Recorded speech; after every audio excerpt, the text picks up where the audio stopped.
Rated M for mature. The weapons need to feel heavy and powerful, and when you blast something, you want to see lots of chunks.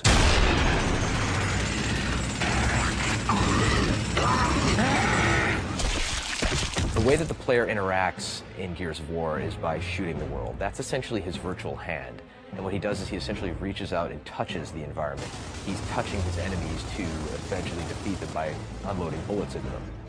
The gun is the only thing keeping you alive in the game, and so you're constantly sort of looking for the next good weapon, the next weapon you can find, the next piece of ammo, and it's sort of that search.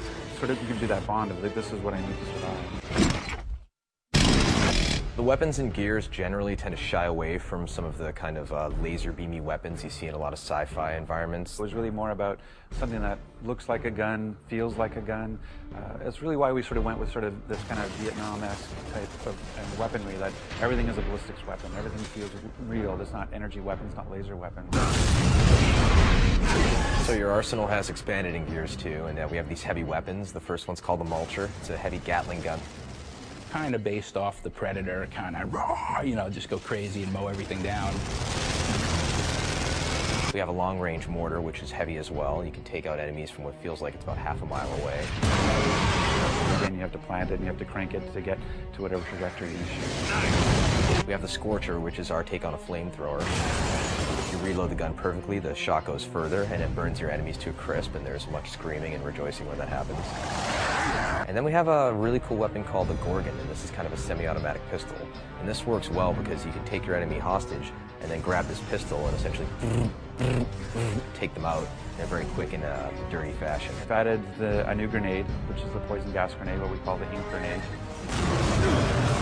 The poison grenade is this crazy little, I don't know, grub or something, and it's filled with this poison gas, and they have it in a little cage on the end of the chain, and they'll fling it out, and it'll hit the ground, explode, and it'll emit all this crazy ink or poison gas. My favorite weapon in the game has to be the torque bow. I just love the whole, like, the fact that it sticks and they have a moment of pause to know that they're about to die, and then they pop. I just love. And what's great in Gears 2 is we've actually added dialogue for that pause, that we actually have the event of, and something explosive is stuck into you, and you get, so people have that half second to go, uh-oh, and then blow up. In adding more into the Gears franchise, we wanted to basically continue the idea of the executions that were in the first one. When you play multiplayer of Gears, it's not just about playing it, it's also about watching it. If you die in Gears, you're forced to watch for a little while. That's a very powerful thing when you know other people are looking at you. And if you knock your enemy down, he's trying to crawl away, and you have an option to do all sorts of cool, nasty, hideous things to him, you're going to do it, and you're going to get a good reaction from the crowd. Yeah, I kind of like the beatdown, like when you turn the guy over and you can punch him out. I think that's really cool visually. And I love the sniper skull crush. You know, he just takes that sniper rifle, swings it over his head, and you can just flatten dudes, which is great. And I still like the curb stomp. I mean, but now we turn the guy over and you can crush his head from the front. One of the ways we were trying to incentivize gamers in the first Gears to use some of the chainsaws moves and some of the executions was to put them in God mode, essentially. Starting Gears 2, nobody was a fan of that idea. They didn't want players to be protected at all when they're doing an execution. So actively, when you're playing the game and somebody is in front of you and you want to show off to your friends and do a cool execution, you're making a choice that this is going to take 2.5 seconds to pull off, and you better make sure that the area is clear before you show off.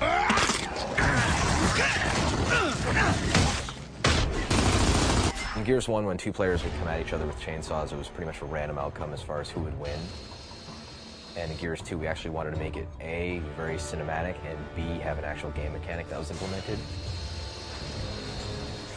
The bottom line is when two characters in Gears engage in a chainsaw duel, it lasts basically 2 seconds tops.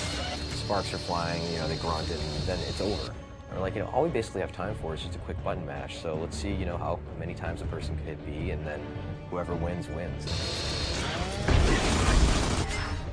One word, blood. It's a bigger game. It's just bigger scope, larger creatures, more epic scale, etc. And we want to make sure that the player still feels like what he's doing in this universe matters. Nothing says I'm doing damage more than just seeing a blood effect come off of them. And so we've been doing that. Even our bigger creatures, we actually added gore skeletons so that when you can shoot them, you can actually have things fall off of them. I mean, you can just blow guys up to smithereens now. You will see entire chunks coming out of them. The pieces fall around and they're floppy and they're not, you know, they don't just sit there and hang out, right, and then fade away. They flop around and leave blood splats everywhere.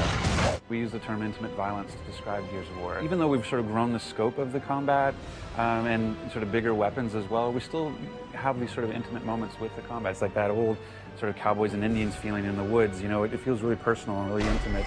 Running away won't help! I'll just shoot you in your asses!